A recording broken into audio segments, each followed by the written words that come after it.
Thank you for joining us on the Ultimate Leadership Podcast. And here's your host, Chris Cebollero. Oh my goodness, once again, it's time for the Ultimate Leadership Podcast, and I'm your host, Chris Cebollero. I got to tell you, I really appreciate everybody out there, downloading the shows and sending us your suggestions. One of the things that's going on right now is our production team has got some great content in the works. But let's not go ahead and take away from today's show. I got to tell you, we are going to be entertained. Our guest is a serial salesman. He is a social selling expert. He's a principal thinker for On the Ball, and he is the ambassador for the book, Power for Broke. Our good friend, Steve Nudelberg. Steve, welcome to the show. Thank you so much, Mr. Chris. It's a pleasure to be here today. I got to tell you, that Mr. thing, that's going to cost extra. I'm going to have to start paying extra for those things. Let's go ahead and keep to the script, Steve. So, Steve, we kind of talked about it a little bit about, you being a serial salesman. And later on, towards the end of the show, we're going to talk about your book that's going to be coming out. You are pre-selling now. And when we think about, sales, or we think about social selling, or when we think about the things that we have to do in business, I really want to tap into your experience about developing good business relationships. So I think the first question I have for you is, when you're setting off to develop a good business relationship, what's the first focus that we should look at? So one of the first things I would have you do or have you consider is that there's really no distinction between a good business relationship and a good relationship. And I think that's where a lot of people go wrong. They wear different hats and they wake up in the morning and they're going to go try and develop a business relationship versus just being, candid and genuine and authentic to who they are and attracting the people that know, like, and trust them. So I think fundamentally, the way people have been trained, especially in the sales arena, is to put on their business mindset, go to work, and try and make different relationships than they would normally make in their traditional walk of life. And you know what? One of the reasons why they call it social selling is that it's supposed to be fun. Social is fun. So, hanging out and attracting the people that, have the same likes as you, have the same passions as you, and then ultimately can become clients, makes this a very different game than it's ever been played before. I think that's really interesting. And I think one of the things that I want to kind of hone in on there, and one of the things you were saying is, as you now start to develop these, business relationships, the personality that you kind of carry with you, is this like the same personality you have when you're off? Do you need to have a business persona? I mean, how do you kind of either separate or marry those two, internal relationships to come across? Because you said the key word there was know, like, and trust. I mean, does it have to be a different persona, or can we use the same of who we are? So, Chris, to the absolute contrary, you cannot be two different personalities. And if you look at Jekyll and Hyde, that doesn't work in this environment, especially with social media being so transparent. The more genuine and authentic you are, it will show up. If you try to be something that you're not, there's really no way to hide it. So, I think one of the advantages to people who are willing to open up and share who they are, those are the ones who are developing the more meaningful relationships in life. And then those actually turn out to be more meaningful business relationships. So it's interesting because in a lot of the training that we do in organizations, there's this concept that we see that people have been trained. We call it show up and throw up, that they show up at the door and the only thing they really have to talk about is the name on the door. So whatever business they're working for, that's the only level of conversation they can have. And in all reality, people are more interested in you as a human being, the things that make you tick, your integrity, the passion. And so I share this with people. I go, no matter what your passion is, if it's golf, if it's wine, if it's food, if it's motorcycles, if you could do business with all of the people in the world that share that same passion, you'd certainly be able to have a much better time. You'd certainly have a lot more in common. So it makes it much easier to filter your conversations and filter your relationships to be around the people that you want to be around. So to me, I don't think it's ever been easier to be in sales, but there is a fear of people opening up and really being candid with who they are and their genuine self showing up. So it's a very interesting environment. Yeah, it's real good that you said that. And that's exactly where I was leading you to. I mean, one of the things that I just had a conversation, with a friend of mine, a couple of months back was, here's a guy, you talk about a biker, he's a biker. He's got a little bit of a beard, he's got tattoos all down his arm, and he's hiding that from his customers, his clients. He's in sales as well, and I kind of coaxed him to say, just be yourself. And when he kind of went to the short sleeves and the polo shirts, he wound up getting more business from the people who were actually like him that he was trying to disassociate himself from.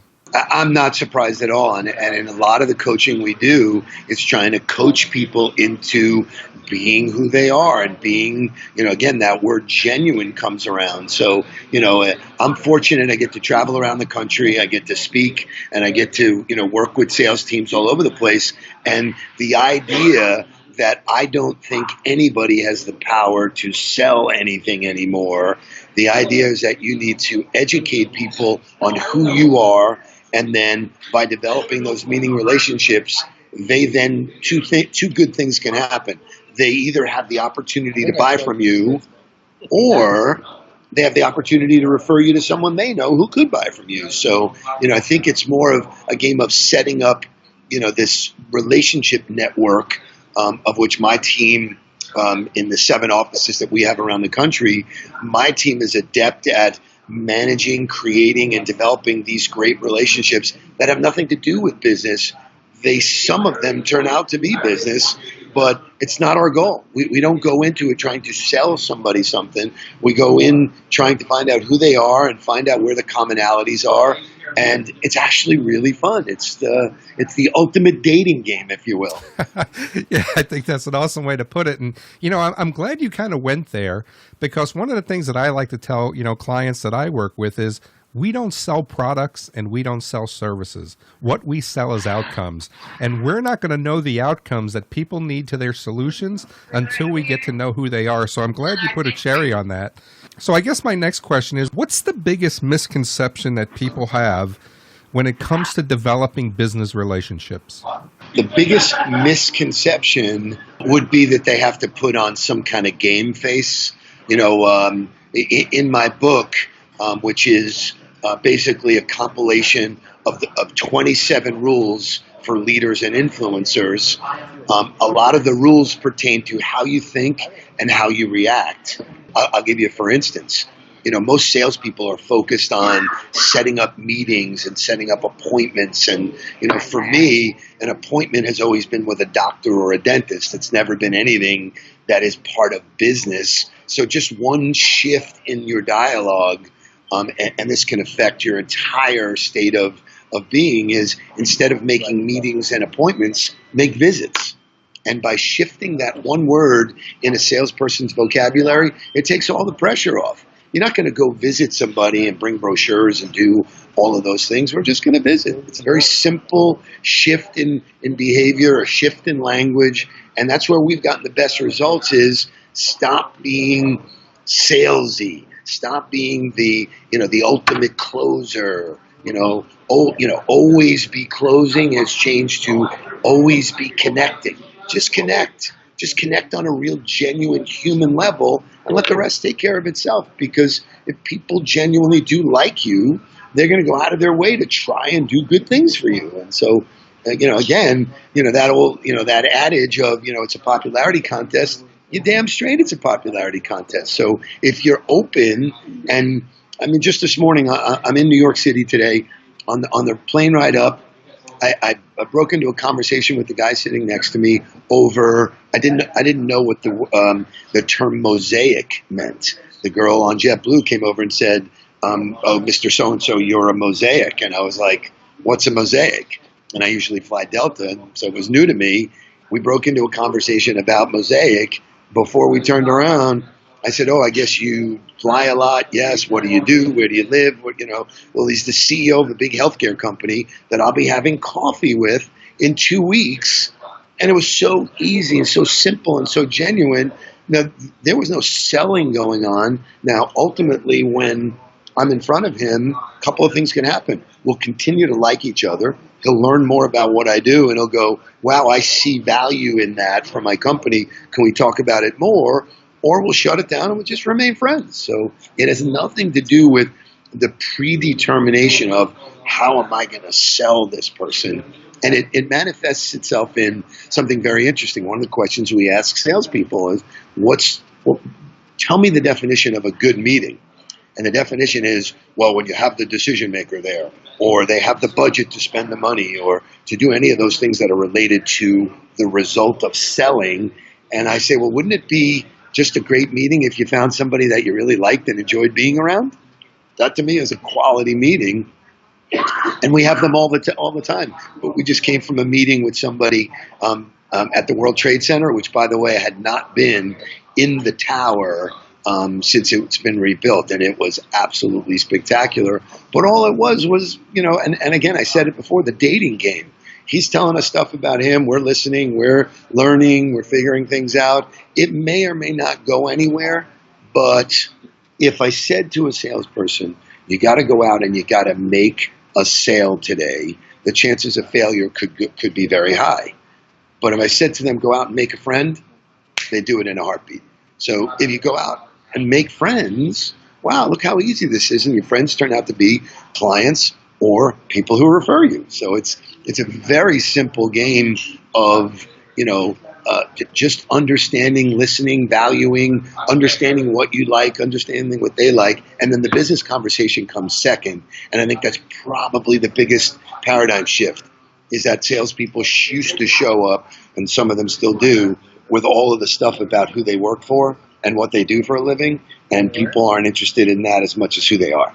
Yeah, I mean, there's so many great points with so many great questions that could come out of that. But I think one of the things I want to focus on is in your opinion, now that we're moving into a different generation, and for the folks that are out there who are trying to develop business relationships, and we think about the new millennium, and I know this is one of the things that you're passionate about, is there a big shift in how we conduct business, in today's market compared to what we did maybe 10 years ago?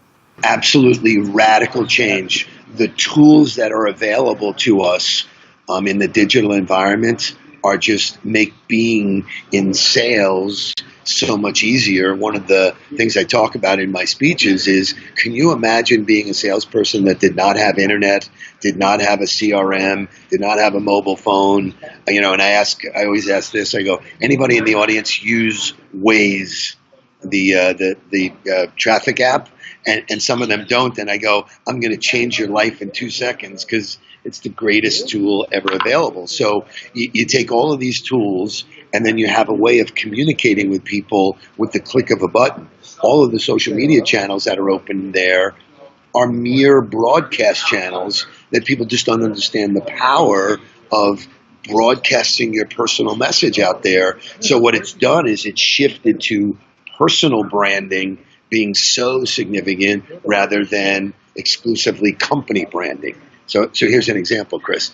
If I said to you, fast food hamburgers, what would come to mind? McDonald's. And most people would say McDonald's, obviously. So that same type of brand association needs to happen on a personal level. So, a lot of times when they mention my name or when they think about me, I want it to be associated with a word. And I can show you almost verbatim when I get emails back from people, they say energy. That, wow, I'm this ball of energy. So I own that the same way McDonald's owns or FedEx owns overnight delivery. And so that's really the crux of the change, is that every single person is a brand, and it's incumbent upon them to develop their brand, because their brand shows up first, and then the company that they're working for shows up. And if people do not get their arms around that, they're going to get caught in the fire. So if you think about that, then, and we've heard it all before. I mean, you have to have your own brand when it comes to being successful in developing those business relationships, being a successful salesman. If you wanted to, grow your brand or rebrand yourself, let's say, I mean, what's the best way that people can look to do that? Excellent question. And so here's the exercise that we ask people to do. Most people that are already in sales have had success. So we tell them to call the last 5 people that actually said yes to them and say, hey, I'm involved in an exercise and I want to ask you, what is it about me that made you comfortable buying from me? And your audience will tell you exactly what you think. So, this exercise that we use is so informative. It engages their clients, and somebody already said yes for a reason. And what it teaches people is the brand does not live in our mind. It lives in the consumer's mind. So, we in a big group, we use this exercise. If your brand was a car, what kind of car would it be? And the interesting part of that exercise is that you can't be a Honda and a Mercedes at the same time, or even more extreme, a Bentley and a Kia. You are whatever you are. Car companies spend billions of dollars branding, and putting the key principles of that brand.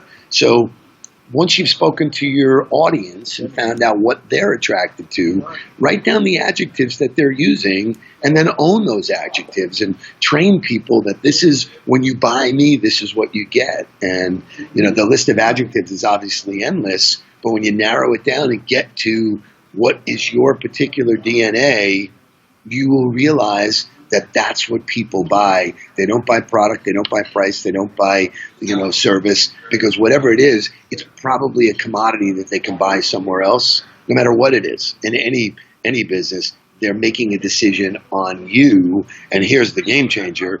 If they don't like you, the chances of buying from you are zero. And I think that's a really good point. And I never heard it put like that before, that the brand doesn't live in your own mind. It lives in your customer's mind. And I think you're absolutely right.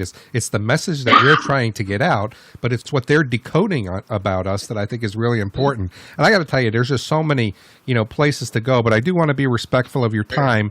You did mention a little bit ago about your book. Right now you are pre-selling your book, and it's due to come out shortly, and it's called Confessions of a Serial Salesman. Maybe you could just tell us a little bit about it and let the listeners know how they can get their hands on it.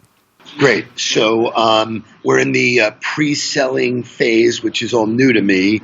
The fact that I'm writing a book, or I've written a book, is fascinating, but I really did have a lot of this information that I wanted to get out there. So what I've done is, for many, many years of working around the greatest salespeople, I took notes. I'm a student of the game. And so what I've done is I've created this book, which will be one of a series of 3 books. The first one, the subtitle is Rules of Engagement, for 27 rules for leaders and influencers. And I believe if you follow these rules, you can create measurable success in a very short period of time. And I have the validation from all of the groups that I've worked with, all of the banks, all of the law firms, accounting firms, people that I've worked with around the country. So this will be my offer to the universe, number one. Number two is very passionate dad and obsessed about that role in my life.